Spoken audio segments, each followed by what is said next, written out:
ارشد کی شہادت کے بعد یہ میری کہیں بھی پہلی پبلک اپیرنس ہے. میں کہیں بھی نہیں جاتی کیونکہ تھریٹ لیول اتنا زیادہ ہے. سو یا موسٹلی کنفائن ٹو ہاؤس, اور آپ کو پتہ ہے کہ میرے خلاف 2 دفعہ کمپینز بھی چل چکی ہیں.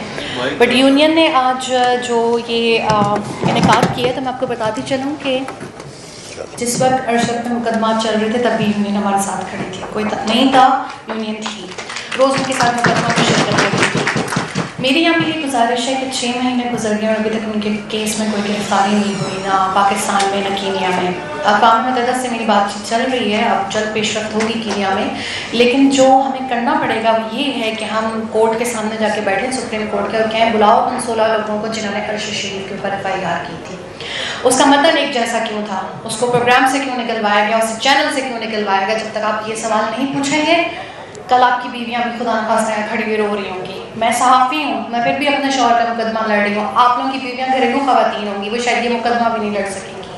مجھے ایسا لگتا ہے میں ایک زندہ لاش ہوں.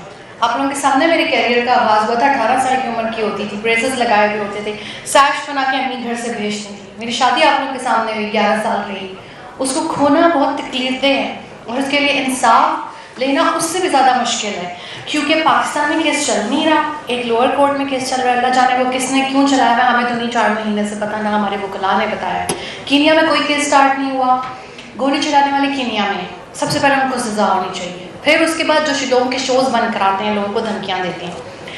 مجھے یہ جو PDM کی حکومت ہے نے تو بہت مایوس کیا ہے, یہ کچھ بھی نہیں کریں گے. سو جو یونین ہے PFUJ, وہ انٹرنیشنل کورٹ آف جسٹس کو اپروچ کر سکتی ہے, انٹرنیشنل کرمنل کورٹ کو اپروچ کر سکتی ہے. میں as a individual, as a وڈو approach نہیں کر سکتی, ورنہ اب تک کر چکی ہوتی, کیونکہ میرے ساتھ بہت بڑی اسٹرینتھ کھڑی ہے عوام کی, سوشل میڈیا کی, اور میری اپنی یونینس کی, کیونکہ میں خود ان کا بہت عرصہ حصہ رہی ہوں.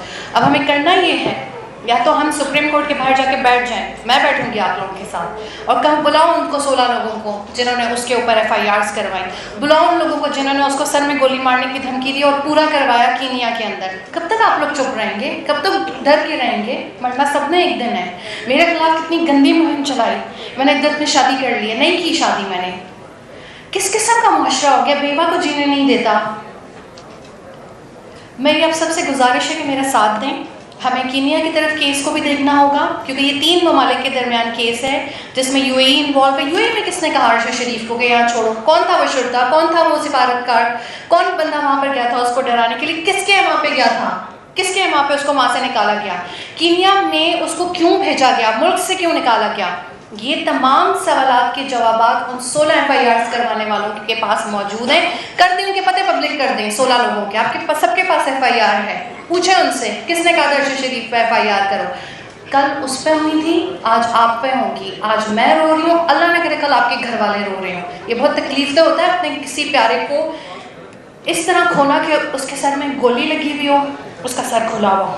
یہ بہت تکلیف. مجھے جان کے یہ تصویریں بھیجی گئیں کہ میں زندہ مر جاؤں. ہاں میں مری ہوئی ہوں, میں اس وقت بھی مری ہوئی کھڑی ہوئی ہوں, لیکن میں اس کے لیے جب تک زندہ ہوں آواز اٹھاتی رہوں گی. اور ہمیں انٹرنیشنل کورٹ آف جسٹس اور کرمنل کورٹ کی طرف دیکھنا ہوگا. اس میں میں ایز اے انڈیویجول نہیں لکھ سکتی, آپ سب کی مدد کی ضرورت ہے. 2 ادارے کلیم کرتے ہیں کہ ارشد ان کا امپلائی ہے, PFI بھی یہی کہتا ہے, بورڈ بھی یہی کہتا ہے, تو یہ دونوں ادارے چلے جائیں.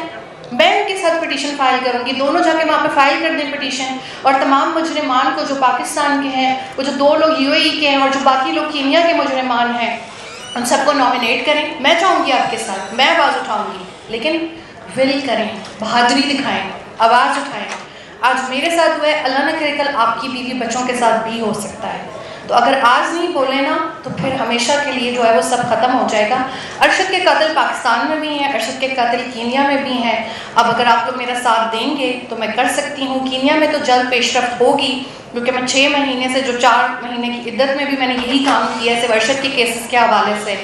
لیکن پاکستان سے مجھے کوئی فی الحال امید نہیں ہے, کیونکہ حکومت نہیں چاہتی. حکومت نے آج تک ان کو کچھ نہیں کہا, حکومت نے آج تک کوئی خط نہیں لکھا. یہ کیسے جمہوری لوگ ہیں؟ یہاں پہ کتنے صحافی ان کو سپورٹ کرتے ہیں اور کہتے ہیں نہیں نہیں الیکشن مت ہونے دو, ان کو رہنے دو, ان سے بڑا کوئی جمہوریت کا داعی نہیں ہے اس ملک میں. وہ خط ہی نہیں لکھتے آپ کے ساتھی کے لیے. چلیں عارف الوی خط لکھ لیں, صدر ہیں ان کے پاس ہوگا استحقاق. آرمی چیف لکھ لیں, جنرل عاصم منیر, نئی قیادت آ گئی ہے, وہ کہہ دیں کہ بھئی یہ ہمارا بہت بڑا صحافی تھا, کینیا انویسٹیگیٹ کریں. کیا ایک ایٹمی طاقت, کینیا جیسے چھوٹے ملک کو بھی اپنے شہری کے لیے حقوق نہیں مانگ سکتی؟ چیف جسٹس عطا عمر بندیال کہہ سکتے ہیں، یہ 3 لوگ کہہ دیں، اگر پی ڈی ایم مجھے ناپسند کرتی ہے، ارشد کو ناپسند کرتی ہے، وہ اگر نہیں کہہ رہے تو یہ 3 شخصیات کہہ دیں میرے ہیومن رائٹس کی وائلیشن ہوئی ہے، میرا سہاگ اجاڑا گیا ہے، مجھ سے میری تمام خوشیاں چھینی گئی ہیں، اس ملک سے ایک بہترین صحافی چھینا گیا ہے۔ آپ لوگ اپنی بیٹیوں کے ساتھ ایسا سلوک کرتے ہیں، آپ لوگ اپنی بہوؤں کے ساتھ ایسا سلوک کرتے ہیں کہ انہیں زندہ درگور کر دیں اور بعد میں انہیں انصاف بھی نہ دیں، اور اگر وہ کوشش کریں تو ان کے خلاف گندی مہمات چلا دیں۔ اب بھی وقت ہے کہ تمام صحافی جو ہیں وہ یونائٹڈ ہو جائیں، متحد ہو جائیں، اور میں ایک بار پھر سب کا شکریہ ادا کروں گی کہ آپ لوگوں نے آج عرش شریف کا دن جو ہے وہ سیلیبریٹ کیا۔ اللہ تعالیٰ ان کے درجات جو ہے وہ بلند کرے، اور یہاں جتنے مقررین کو میں نے سنا اور جتنے لوگ آئے ان سب کا بھی بہت شکریہ۔ Thank you.